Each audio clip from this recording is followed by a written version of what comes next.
Olá, bom dia. Primeiramente, eu queria agradecer a oportunidade de estar apresentando meu trabalho nesse evento. E vamos lá.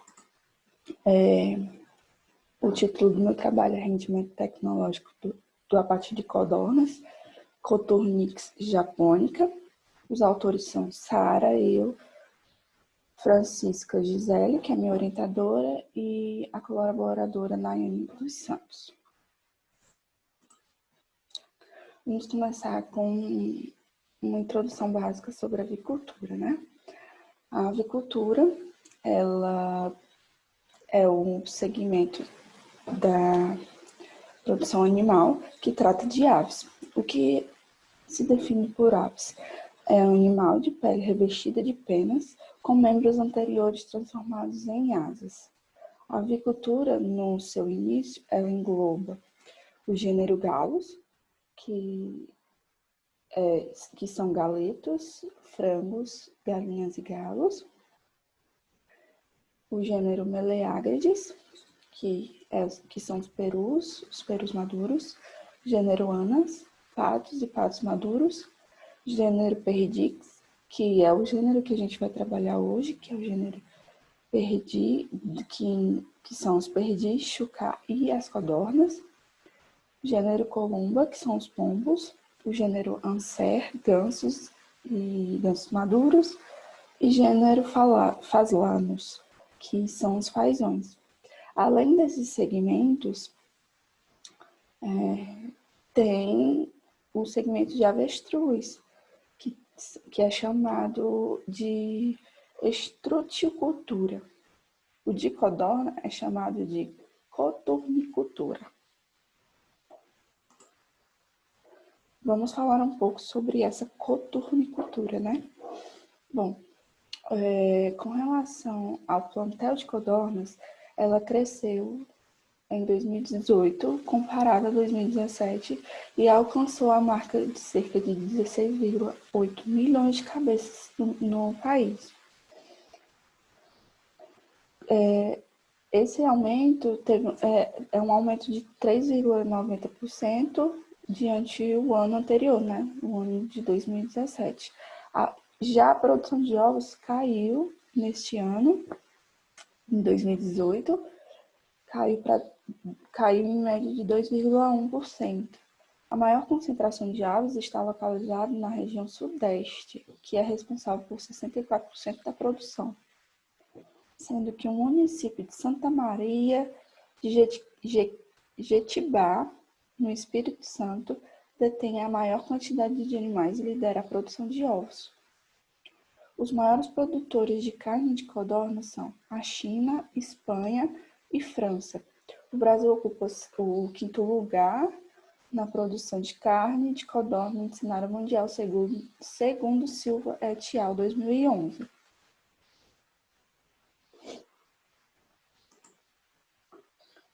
A exploração de carne de codorna do Brasil ainda não está muito estabelecida, ainda falta muita tecnificação no setor e buscar mais padronização na produção e nos cortes também. A alta procura da mais é um setor que vem tendo uma alta procura de carne de qualidade no mercado, por causa das suas características de maciez e excepcional sabor exótico de sua carne, responsável por iguarias finas e sofisticadas. A alta procura de carne desse animal no país se torna uma atividade altamente promissora. O setor de alimentício, só para vocês terem uma ideia, para a gente fazer esse experimento, cada animalzinho que a gente comprou, já que a gente comprou diretamente do produtor, que no caso é o campus da nossa universidade, em FC Crato, a gente comprou por R$ 1,50 lá.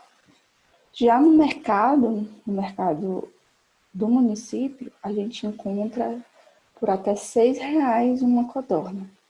Já nos restaurantes, a gente encontra uma codorna, no mínimo, por R$ 10,00.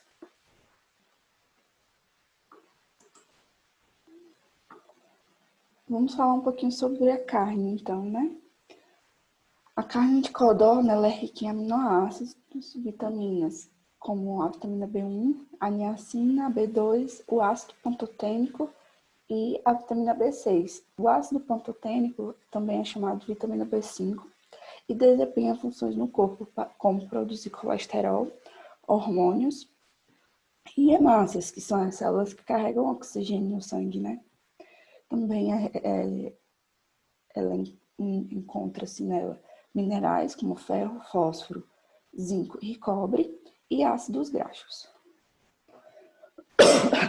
Desculpa. Bom, do animal agora, né? A codorna, ela pertence à ordem Gallinaceae, da família Phasanidas, subfamília Perdicinae e gênero Cortunix. Com relação à espécie, existem muitas espécies de codornas, mas com a introdução da codorna no Japão e através de cruzamentos entre espécies, surgiu então uma subespécie, que é a que a gente vai utilizar, que é a Cortunix japonica, que é conhecida como codorna japonesa ou codorna doméstica. Bom, aqui são algumas espécies de codornas, como eu já disse, são muitas, aqui são só algumas. Existe a codorna japônica, que é a doméstica, que é essa que a gente vai trabalhar. A codorna europeia, ou selvagem. A codorna africana. A codorna americana. E essa azulzinha é a codorna chinesa. Ela é muito usada como ave ornamental. Vamos falar um pouquinho da história, de como foi a introdução da ave no país e em outros países também. Bom, a criação da codorna teve origem na Ásia, e essa criação logo se estendeu para a China e para o Japão, onde começou a ter a produção em escala comercial por volta de 1900. Já no Brasil, ela foi introduzida por volta de 1950 e por imigrantes italianos e japoneses, com interesse principalmente, inicialmente, claro, pelo seu canto, porque o canto da codorna ela é muito agradável aos ouvidos. Já em 1963, houve uma alta na procura e no consumo de ovos, devido a uma canção popular que é de Severino Ramos e interpretado por Luiz Gonzaga, aquela Ovo de Codorna. A música destacava as vantagens afrodisíacas sobre o vigor sexual masculino ao se consumir o ovo, mas já foi comprovado que não é verídico, que é apenas um mito. E em 1989, a criação comercial de codornas teve início, devido à criação do primeiro criatório do Sul.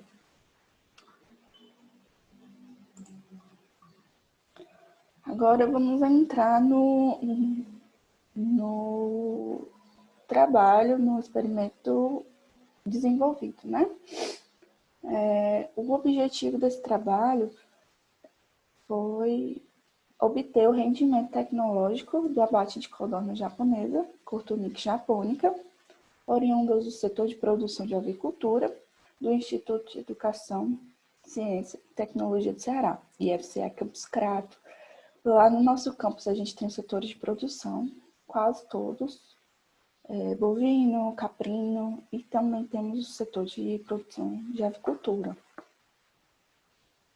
Aqui é uma foto das nossas bichinhas. Bom, vamos à metodologia, né? Só um minutinho, pronto. Bom, foram utilizadas 20 codornas japonesas de corte, todas machos, todas com 42 dias de idade, e abatidas no abatedouro do campus mesmo, e encaminhadas para o setor de agroindústria para os cálculos de rendimento, as pesagens. Aqui essa primeira foto são elas, dentro da caixa de transporte, e na segunda foto já é na agroindústria, já para recebê-las e fazer os cortes.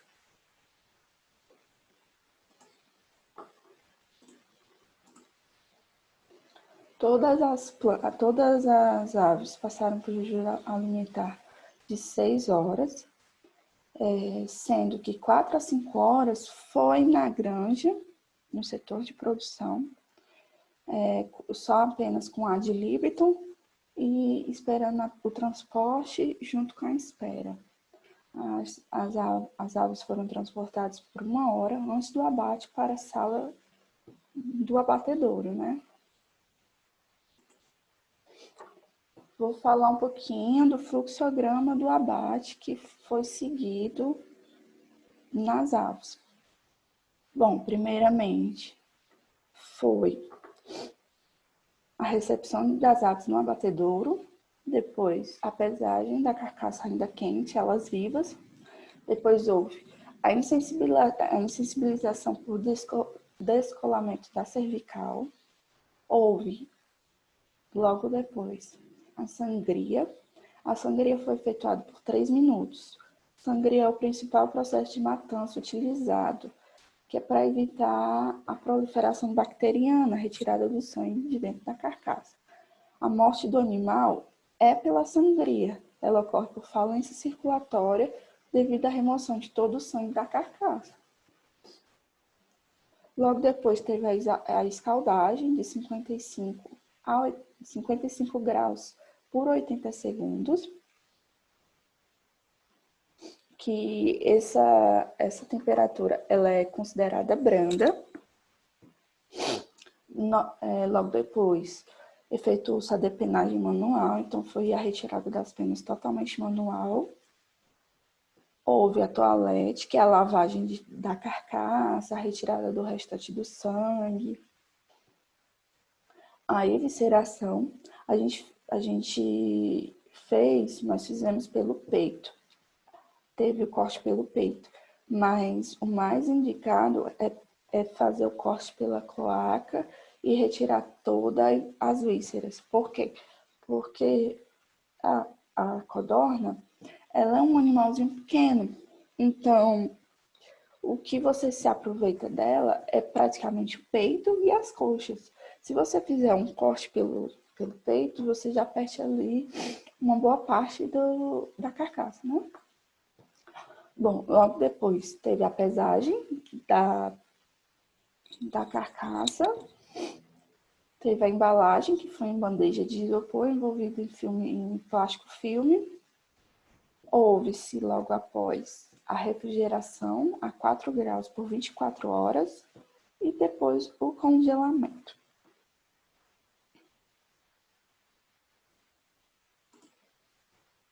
Bom, aqui vai seguir uma série de slides com as fotos dos processos que foram efetuados. Essa primeira é a escaldagem, depois a depenagem. Aqui é a temperatura da água, como eu disse, foi a 55 graus. A retirada das penas, a evisceração, o toalete. Aqui a gente vai falar um pouquinho sobre as variáveis que foram analisadas, né? Bom, a gente analisou a variável de rendimento de abate, os pesos das aves vivas, das carcaças quentes, dos pés, cabeças, moelas, fígado, coração, as penas úmidas e as vísceras.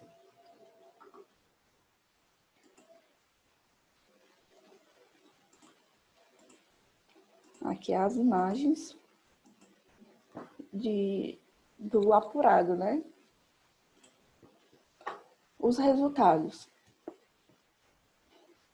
Bom, a variável do peso das aves vivas, a gente obteve um peso de 4,400 gramas. Carcaça quente, 2,820 gramas. Os pés, 80 gramas. Cabeça, 60 gramas. Moelas e fígados foram 100 gramas. Coração, 40 gramas. Penas úmidas, 860 gramas. Claro que quando secar vai diminuir bastante esse peso. E vísceras, 380 gramas.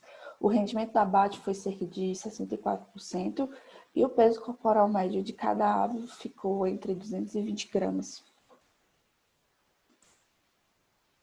Aqui são as fotos de nós pesando, né, cada variável.